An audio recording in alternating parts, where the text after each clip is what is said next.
Mosheqja e vizave për qytetarët e Kosovës është një paradoks i madh. Në raport me të shkuarën e erët të Kosovës, kur sidoqoftë njerëzit e asaj toke mund lëviznin lirisht drejt Europës, ndërkohë që regjimi i sotëm i vizave e ka kthyer Kosovën në një enklav dëshpëruese të burokracisë europiane. Ne kemi thënë dhe ta themi kudo dhe kurdo që na jepet rasti.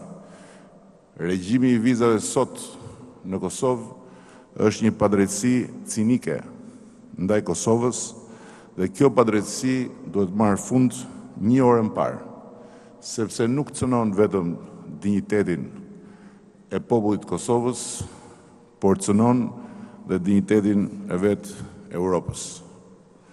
Mbajtja e Kosovës nën regjimin e vizave është turp për Bashkimin Evropian. Përfshirja e Kosovës në të gjitha projekte rajonale, ndër më të rëndësishmit të cilave ne konsiderojmë Trans-Adriatic Pipeline, TAP-in, mbetet gjithashtu një përparësi.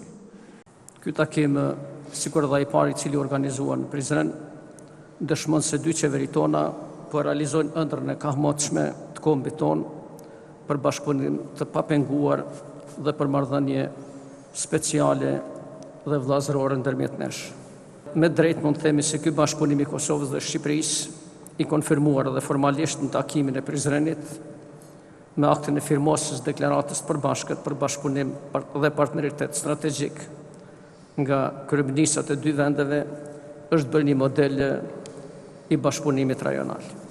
Edhe Shqipëria dhe Kosova kanë demonstruar gatishmërinë për t'u bashkuar luftës globale kundër terrorizmit që udhëhiqet nga Shtetet e Bashkuara të Amerikës. Dhe mund të themi se ne jemi në nivi me vullnetin e qytetarëve tanë të dy shteteve tona, cilët kanë treguar gjithmonë gjatë historisë një përkrahje të madhe ndërmjet veti, në ditët më të mira dhe në ditët më të liga.